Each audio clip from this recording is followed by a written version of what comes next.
Olá, você que está conosco, Biologia, professor Cornélio com vocês, mais um encontro, mais uma vez, um pouquinho das especificidades do Enem. E junto com aquilo que cai no Enem, porque é assim que cai no Enem, nós vamos estar revisando com vocês alguns conteúdos da Biologia relacionados à prova do Enem que você vai fazer em 2019. Acompanhe conosco, vamos analisar alguns detalhes bem interessantes na aula de hoje sobre material genético. Então, ainda bioquímica, vamos falar sobre DNA e RNA, ácido desóxido ribonucleico e ácido ribonucleico. Tá? Vamos lá, a questão do Enem diz assim: em 1950, Erwin Chargaff e colaboradores estudavam a composição química do DNA e observaram que a quantidade de adenina é igual à de timina. E a quantidade de guanina é igual ao de citosina. Na grande maioria das duplas fitas de DNA. Em outras palavras, esses cientistas descobriram que o total de purinas, A mais G, e o total de pirimidinas, C mais T, eram iguais. Um professor trabalhou esses conceitos em sala de aula e apresentou como exemplo uma fita simples de DNA com adeninas, timinas, guaninas e citosinas. Qual a quantidade de cada um dos nucleotídeos quando considerada a dupla fita de DNA formada pela simples fita exemplificada pelo professor? Gente, nós sabemos que o DNA é uma fita dupla. Existem bases formadoras do DNA. Essas bases são chamadas de bases púricas e são chamadas de bases pirimídicas ou as pirimidinas. As bases púricas são a guanina mais a adenina. As bases pirimídicas, citosina mais timina.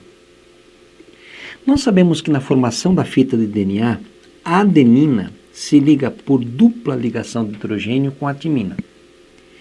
E a citosina se liga por tripla ligação de hidrogênio com a guanina. Portanto, eu tenho a mesma quantidade de adenina e timina e de citosina e guanina. Então, exemplo, se eu tiver 20% de adenina, eu tenho que ter 20 de timina. Se eu tiver 20 mais 20, deu 40. Eu vou ter que ter 60% de citosina e guanina. Ou seja, eu vou ter que ter 30% para cada um. Então, tem que ter quantidades iguais de guanina e citosina e de adenina com timina. Então, aqui, a adenina aqui tem 20. Se tem 20, ela se liga à timina, também tem que ter 20. Tem 25, não dá. A adenina tem 25, timina tem 20, não dá. A adenina tem 45, timina tem 45. Oh, que maravilha! Deu. Só que tudo tem que dar 100. A guanina mais citosina, você vai ter um valor absurdo. E aí? Mas tem a mesma quantidade. Vamos pular para a próxima. Adenina 50, timina 50, guanina 50, citosina 50. Porque qual é a quantidade de cada um dos nucleotídeos considerando a dupla fita formada pela fita simples, simplificada pelo professor?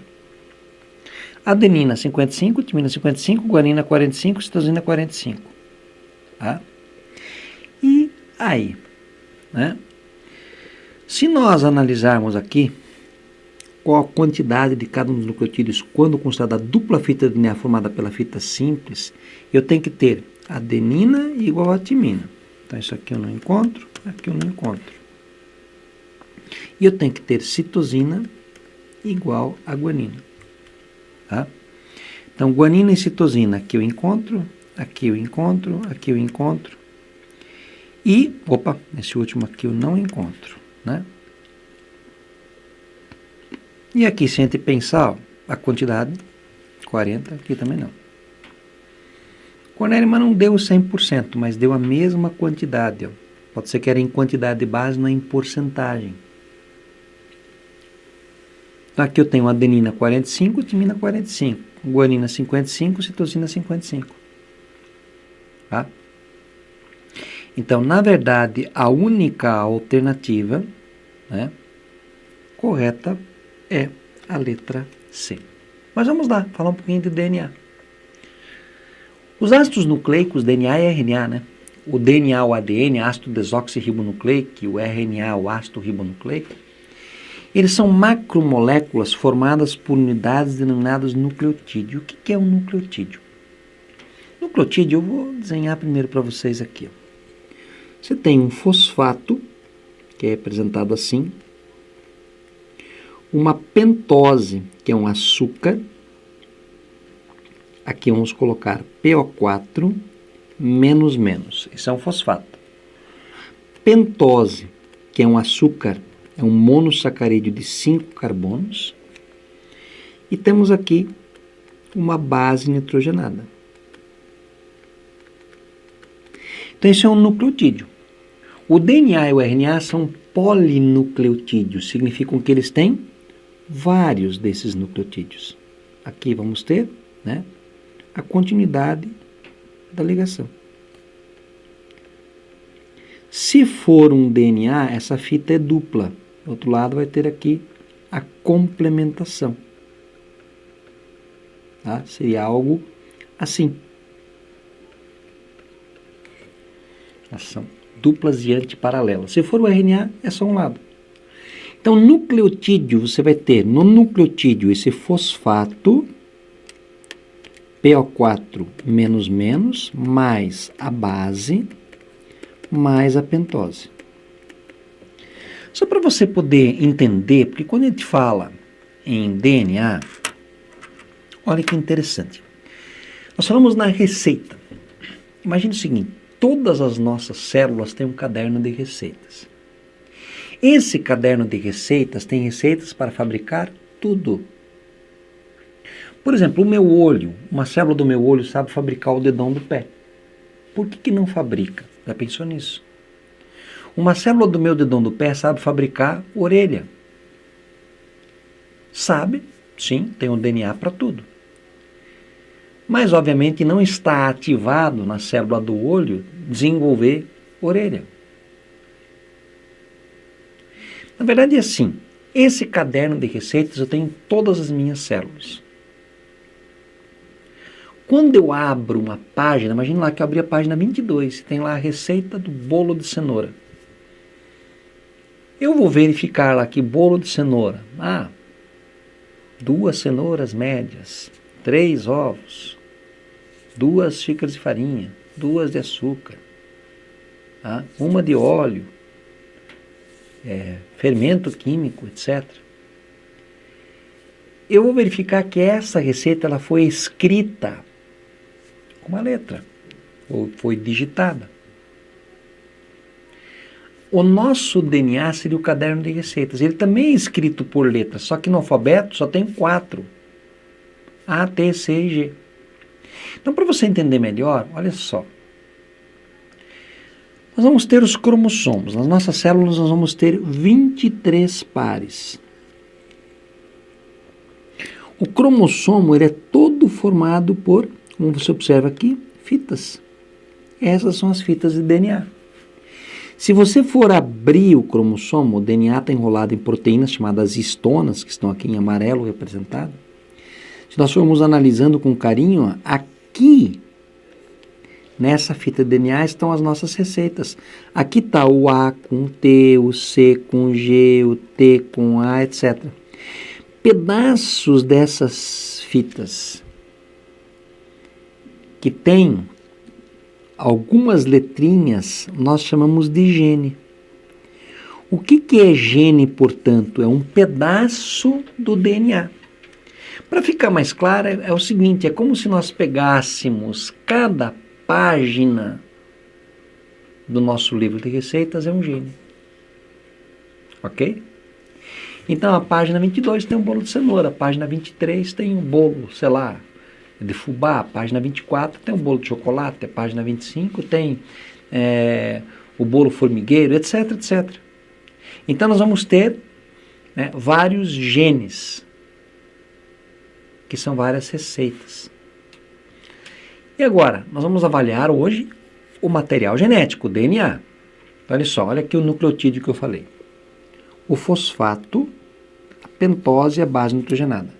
Quando eu tiro o fosfato, eu tenho um nucleosídeo. Então, o que é um nucleosídeo? É a pentose mais a base. Essa é a estrutura, é o monômero de um nucleotídeo. O nucleotídeo, na verdade, é um polinucleotídeo, DNA e RNA. Tá? Então, olha só, aqui nós vamos ter nessa imagem o DNA, que é uma fita dupla, como eu havia comentado.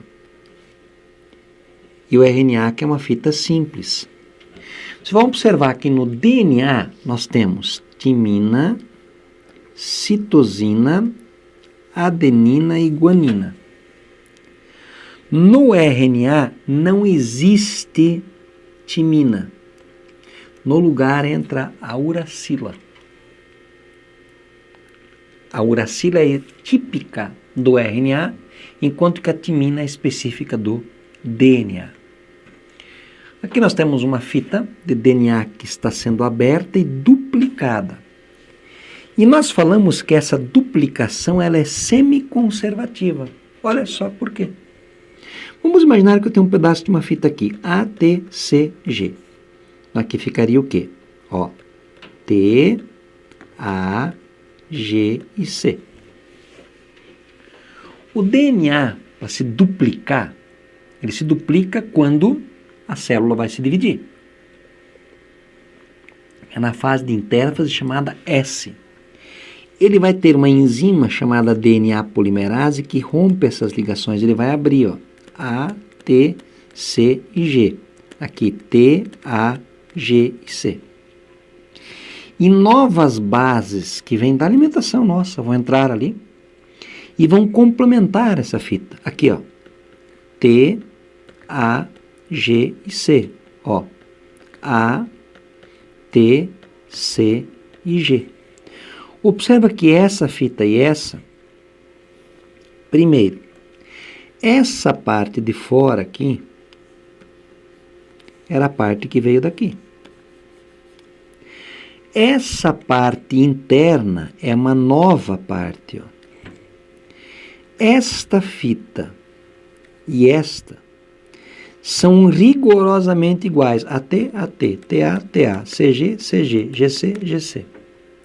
Mas, obviamente, que tem que ser igual, porque eu estou duplicando, eu estou tirando um xerox. Prova que um erro nesse processo pode gerar um câncer, um tumor. Um erro no processo de divisão celular. Pode acontecer na própria multiplicação do DNA, ou, na verdade, na regulação desse processo.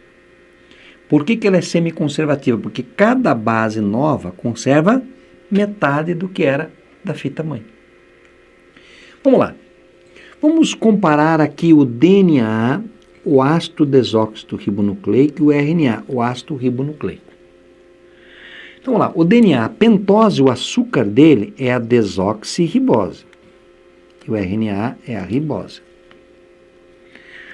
As bases púricas do DNA, a adenina e a guanina. Do RNA é a adenina e a guanina também. Idêntico. No DNA, as bases pirimídicas, a citosina e a timina. Olha aqui, ó. A timina é específica do DNA. E no RNA, a citosina é a uracil ou uracila. A estrutura. Do DNA é de fita dupla, do RNA é de fita simples. O DNA, ele se origina por replicação de uma fita anterior. E o RNA por transcrição, ou seja, o que é transcrição? É pegar o DNA e formar RNA. A função do DNA, todas as informações genéticas, ou seja, todas as receitas do nosso corpo estão ali. O RNA, a função dele já é o quê? É sintetizar o bolo. É fabricar a proteína, é a síntese proteica. A enzima típica do DNA que permite a duplicação é a DNA polimerase. E a enzima que permite a transcrição, ou seja, a formação do RNA, é a RNA polimerase. Ok? Vamos lá. Como nós vimos no exercício que o Enem cobrou, a porcentagem de bases pirimídicas e púricas é a mesma. Tem a mesma proporção. Então, ó, C mais T é igual a G mais A. Cornélio, mas bases pirimídicas eu tenho a timina mais a citosina, beleza. E púricas eu tenho a guanina mais a adenina, ok. Mas, na verdade, a adenina se liga à timina e a citosina com a guanina. Então, por exemplo, se eu tiver 20% de adenina, eu terei 20% de timina, totalizando 40%. Eu terei 60% para completar 100, ou seja, 30% de citosina e 30% de guanina. Se você quiser tirar a prova real, pega aqui, citosina mais timina. Citosina tem quanto? 30. Timina tem quanto? 20. É igual a guanina mais adenina. Guanina tem quanto? 30. Adenina tem quanto? 20. Ou seja, 50 é igual a 50. É ou não é? É. Prova real. Ok? O Enem já explorou isso mais de uma vez. Vamos ficar atento. Vamos lá. O DNA ácido desoxirribonucleico, material genético de seres vivos, é uma molécula de fita dupla, que pode ser extraída de forma caseira a partir de frutas como o morango ou a banana amassados com o uso de detergente, sal de cozinha, de álcool comercial e de uma peneira ou de um coador de papel. Essa prática é muito comum, né, nas escolas do ensino médio do Brasil. O papel do detergente. Gente, o detergente nessa extração do DNA é qual? Imagina que você tem a célula aqui. São células de vegetais, como morango com banana são, portanto, eucariotos. O material genético se encontra aqui dentro do núcleo. Então, para extrair esse DNA, tem que romper essas membranas aqui. O detergente nessa extração é aglomerar o DNA em solução para que se torne visível. É promover a destruição mecânica do tecido para a obtenção do DNA. É emulsificar a mistura para promover a precipitação do DNA. É promover atividades enzimáticas para acelerar a extração do DNA. Ou é romper as membranas celulares para a liberação do DNA em solução. Gente, muitos alunos erraram marcando a letra C. Porque quando a gente fala em detergente, o detergente ele é similar à atuação da bile. E a função da bile é emulsificar gorduras. Ou seja, não é quebrar, é torná-las mais lábeis, mais fáceis de serem degradadas pela lipase. O detergente, nesse caso, ele tem por função auxiliar no rompimento das membranas. Ele não vai quebrar. Lembra que a membrana é lipoproteica. Tá? O detergente, ele não vai estar quebrando as proteínas. A molécula não vai virar aminoácido. Mas ele vai estar separando, rompendo isso aqui. Então ele rompe as membranas para liberar o DNA para a solução. Essa é a função. Promover a atividade enzimática. Gente, nunca um detergente ou, no meu caso da bile, tem ação enzimática. Promover a lise mecânica do tecido para obtenção do DNA, rasgar o tecido? Não. Aglomerar o DNA em solução para que se torne visível também não é função do detergente, é função do álcool. Então a maioria ficou entre emulsificar e romper. Só que daí assim, emulsificar a mistura para promover a precipitação. Se emulsificou, separa. Então não dá para marcar. Então nós vamos ficar aqui com a alternativa letra E. Nessa questão. Tá? Então letra E é a nossa resposta. Seguindo, uma questão mais antiga. Mas Cornélio, por que você colocou? Se a nova proposta é a partir de 2009. Porque o modelo dela está correto, com base naquilo que a gente trabalha no Enem? Vamos dar uma olhada. Um fabricante afirma que um produto disponível comercialmente possui DNA vegetal, elemento que proporcionaria melhor hidratação dos cabelos. Gente,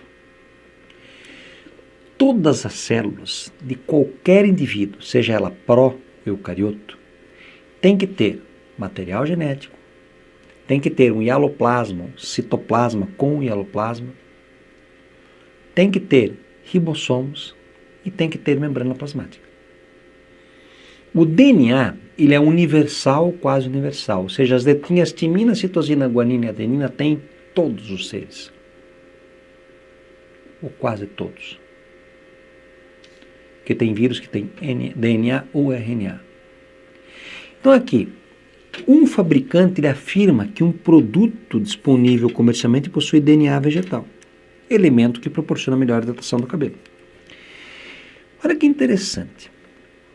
Quando nós comemos alguma coisa que deriva de algo vivo, nós comemos DNA. Se você come pão, você come DNA. Se você come fruta, você come um DNA. Frutos. Se você come carne, você come um DNA. Tudo que deriva de coisa viva tem DNA. Nós pegamos um DNA de uma carne de porco que comemos, desmontamos e usamos para nós. Por quê? Porque as bases são as mesmas. É como se eu pegasse um tijolo, destruísse um muro e pegasse esse tijolo para construir uma casa.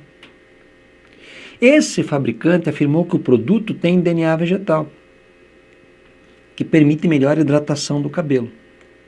Sobre as características químicas dessa molécula essencial à vida, é correto afirmar que o DNA. Observa, mesmo essa questão sendo de 2005, ela tem o mesmo modelo do DNA 2009. Então, de novo aqui, sobre características químicas dessa molécula essencial à vida, é correto afirmar que o DNA de qualquer espécie serviria, já que tem a mesma composição.